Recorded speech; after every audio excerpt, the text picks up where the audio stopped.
இன்றைக்கி நம்ம திருமண பொருத்தம் பார்க்குறோம். இந்த திருமண பொருத்தம் பார்த்திங்கன்னா தோஷங்கள் மிக முக்கியமாக பார்க்குறோம். இப்போ அது செவ்வாய் தோஷமாக இருந்தாலும் சரி, ராகு தோஷமாக இருந்தாலும் சரி, அல்லது நட்சத்திர தோஷத்தில் மூலம், ஆயில்யம், கேட்டை, விசாகம் இது போன்ற வகையில் நம்ம தோஷத்தை உற்று பார்க்குறோம். சரி, இது எல்லாமே சரியா அப்படின்னு பார்த்தீங்கன்னா கண்டிப்பாக அது முறை சரியில்லை. இப்போ ஒரு பொண்ணுக்கு இந்த பார்த்தீங்கன்னா தோஷங்கள் கூடமே பெண்ணுடைய ஜாதகத்தை அடிப்படையாக கொண்டு தான் இங்கே தோஷம் பார்க்கப்படுகிறதே தவிர ஆணுடைய ஜாதகத்தினுடைய அடிப்படையில் கிடையாது. ஒரு பொண்ணுக்கு தோஷம் இருந்து பையனுக்கு தோஷம் இல்லாமல் இருந்தும் திருமணம் பண்ணியிருக்கிறாங்க, நல்லா இருக்கிறாங்க.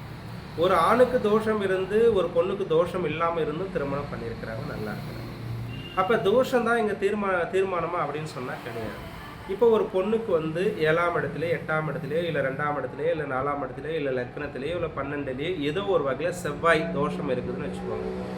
இந்த தோஷம் எப்போ சார் வேலை செய்யும்? அப்போ இந்த செவ்வாய் தசை அந்த பொண்ணுக்கு முதல்ல பிறப்பிலேயே போயிடுச்சுன்னா பாதிப்பு கிடையாது.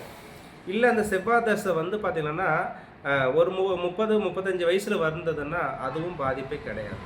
திருமண வாழ்க்கையில் ஆரம்ப கட்டத்தில் அந்த செவ்வாய் தோஷம் வருதான்னு நம்ம பார்க்கணும். அப்படி அந்த ஆரம்ப கட்டத்தில் அந்த செவ்வாய் தோஷம் இருக்குதுன்னா நீங்கள் உன்னிப்பாக பார்த்து அதை இணைக்கணும். மற்றபடிக்கு திருமணத்துக்கு முன்னாடியே வரக்கூடிய செவ்வாய் தோஷத்தினால எந்த பாதிப்பும் இல்லை. திருமணம் ஆகி 10 வருஷம் கழித்து வரக்கூடிய செவ்வாய் தோஷத்துக்கும் எந்த ஒரு பாதிப்பும் கிடையாது. இதனால தான் இங்கே பிரச்சனைகளும் பிரிவினைகளும் வருது என்பது கிடையவே கிடையாது. அப்போ திருமணம் ஆனத்துக்கு அப்புறம் 1 வருஷத்துலேயோ இல்லை 2 வருஷத்துக்குள்ளாரே வரக்கூடிய செவ்வாயினுடைய தசை நடந்ததுன்னா அவங்களுக்கு ஏதோ ஒரு வகையில் முன்கோபம், பிடிவாத குணம் இல்லை கருத்து வேறுபாடுகள் பிரச்சனைகளால் நமக்கு சிறு பாதிப்பை கொடுக்கும். அதற்கும் தீர்வு பார்த்திங்கன்னா அந்த செவ்வாய் தசை நடக்கும் பொழுது இறைவனுடைய வழியில் நம்ம இறைவனுடைய வழியில் நம்ம பயணிக்குமானால் கண்டிப்பாக அந்த செவ்வாய் தோஷத்தினால எந்த ஒரு பாதிப்பும் கிடையாது. அப்போ இறை வழிபாடு என்பது மிக மிக முக்கியமானதாக படுகிறது.